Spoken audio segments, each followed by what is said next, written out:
नमस्कार दोस्तों। इस वीडियो में हम लोग बात करेंगे विमेन सेफ्टी के बारे में क्योंकि अभी नो 2025 के ये पहले 3 महीने में ना काफ़ी सारे केसेस आ चुके हैं विमेन सेफ्टी को लेके। और अभी हाल ही में इलाहाबाद हाई कोर्ट की जो जजमेंट था ना, एक रेप केस को लेके, तो काफ़ी डिस्कस्टिंग था उनका वो एक तरह से जजमेंट था, जिसको लेके सुप्रीम कोर्ट ने उनके जो ऑर्डर के ऊपर तुरंत स्टे लगा दिया। एक्चुअली ना एक बुक आई थी, बुक का नाम था बाई लॉइटर। बाई लॉइटर का मतलब होता है, लॉइटर का मतलब होता है आवारागर्दी, मतलब भटकना, पीछा करना। तो ये मतलब होता है बाई बाई लॉइटर, मतलब यही है कि भाई पीछा मत करो, छोड़ दो। तो ये बुक लिखी थी शिल्पा फाड़के, समीरा खान एंड शिल्पा नानादे। इन्होंने बोला कि इंडिया में जो सोसाइटी है ना, वहाँ पर वुमेन्स प्रोटेक्शन का मतलब है, वुमेन की सुरक्षा का मतलब है कि उनको घर में कैद करके रख लो। क्योंकि अगर बाहर जाएंगी तो पता है कि जो सोसाइटी है, पब्लिक प्लेसेस हैं, चाहे वो स्कूल्स हो, हॉस्पिटल्स हो, चाहे वो पब्लिक नो रेलवे स्टेशन हो, वो सेफ़ नहीं है वुमेन्स के लिए। तो बेटर है कि अगर उनको सुरक्षित रखना है तो उनको घर में ही रखो। क्योंकि ना यही एकमात्र तरीका है विमेन सेफ्टी का। अगर उनको सिक्योर रखना है, सेफ रखना है, तो यही एक तरीका है। क्योंकि आज़ादी के इतने साल के बाद बाद भी ना, जब गवर्नमेंट या जो भी जो सिविल सोसाइटी है वो बात करती है ना विमेन सेफ्टी की, विमेन एम्पावरमेंट की, तो ना काफ़ी झूठी लगती है वो। क्योंकि आपको भी पता है कि विमेंस कितनी सेफ, कितनी मतलब विमेन कितनी सेफ है, आपको पता है। और आज भी हम लोग बात करते हैं कि इवनिंग इवनिंग के बाद महिलाओं को मना करते हैं। जैसे आपके घर में आपकी बहन होगी, मदर होंगे, उनको मना करते हैं भाई शाम के बाद घर से बाहर मत जाओ। क्योंकि एनीवे आपको पता है कि वो माहौल ठीक नहीं है सोसाइटी में, जो पब्लिक प्लेसेस हैं वो सुरक्षित नहीं है, सेफ़ नहीं है।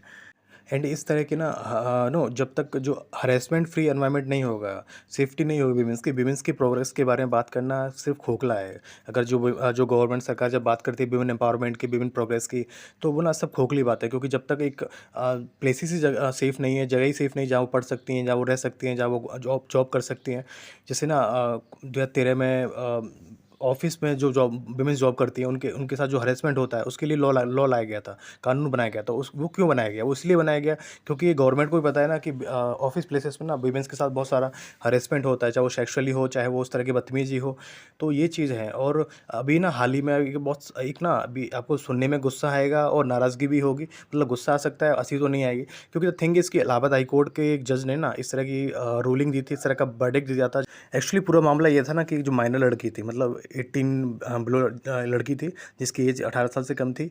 तो उसके साथ ना एक हरेसमेंट का और एक सेक्सुअल ऑफेंस का केस आया था। मतलब जहाँ पर इलाहाबाद हाई कोर्ट के जो जज थे ना, उन्होंने ऑर्डर दिया। उन्होंने बोला कि इनएप्रोप्रिएट नहीं है किसी को टच करना। कोई भी लड़की है, माइनर है चाहे वो, उसको टच करना गलत नहीं है, उसको रेप नहीं माना जाएगा अगर आप उसके ब्रेस्ट को अगर प्रेस करते हो। और एंड आप ना ट्राई करते हो कि उसका जो पजामा है उसको खोलने का। तो इस तरह का जो इनसेंसिटिव ना रिमार्क्स थे, उस तरह के किए थे उन्होंने। तो लेकिन जो अपनी सुप्रीम कोर्ट है, उसने तुरंत ही उनकी जो जजमेंट थी, उसको उस पर स्टे लगा दिया था। और उसको बोला था कि ये टोटली इनसेंसिटिव है और इनह्यूमन है। इस तरह की इंटरप्रिटेशन करना कानून के बारे में ये अनएक्सेप्टेबल है, स्वीकार नहीं किया जाएगा। तो बहुत अच्छी बात है कि सुप्रीम कोर्ट ने तुरंत उसको लताड़ दिया, हाई कोर्ट के जज को। तो लेकिन फिर भी आप एक चीज़ सोचो ना कि इस तरह का माइंडसेट, जैसे एक इलाहाबाद हाई कोर्ट की ना औकात बहुत होती है, उसकी हैसियत ना बहुत होती है, हाईली एजुकेटेड होता है, लेकिन समझ नहीं आता भाई इस तरह के लोग इस तरह की बात क्यों करते हैं।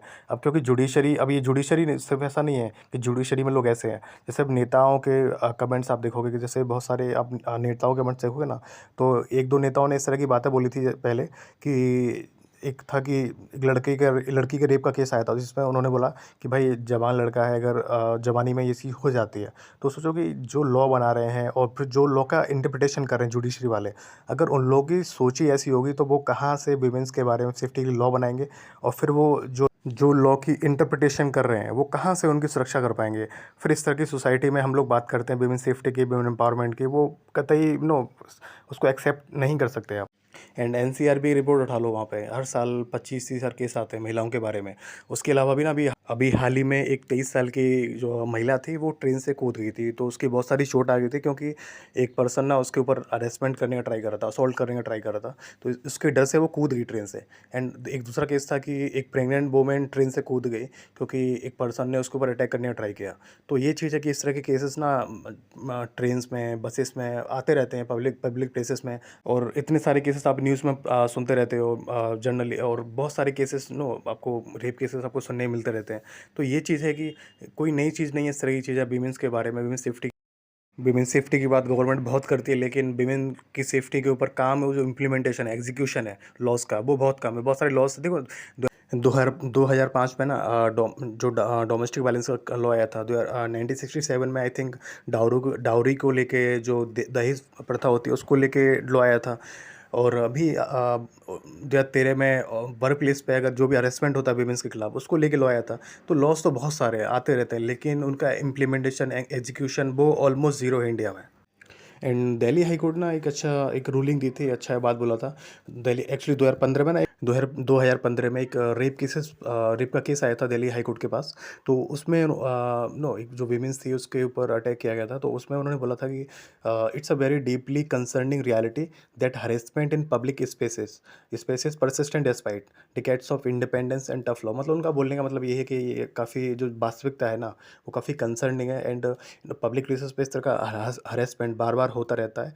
और इतने टाइम हो गए इंडिया को आज़ाद हुए, नो 76 ईयर हो गए हैं, लेकिन अभी जो और लॉज है ना, लॉज भी काफ़ी बन चुके हैं, लेकिन वो लॉज का एग्जीक्यूशन इम्प्लीमेंटेशन गवर्नमेंट की जो इच्छा है वो मतलब बराबर नहीं है, वो उतना सही से काम नहीं कर रही है।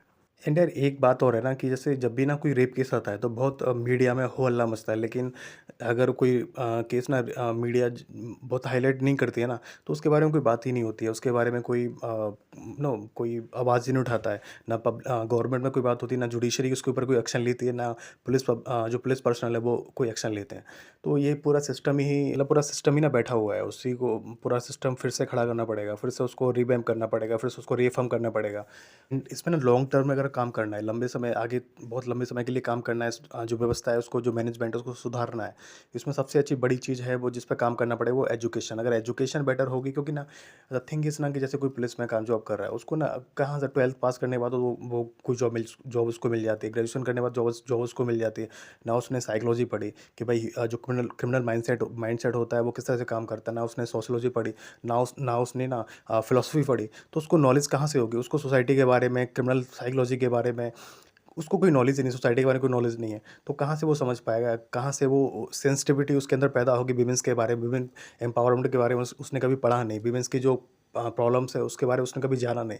तो वो कहाँ उसके लिए काम कर पाएगा? वही चीज़ जुडिशरी के लिए है कि जो एडवोकेट जैसे एजुकेशन लेता है ना, तो वो मेजरली जो पढ़ाई करते हैं वो एडवोकेसी के बारे में करते हैं, वो कॉन्स्टिट्यूशन के बारे में करते हैं, पॉलिटी के बारे में करते हैं।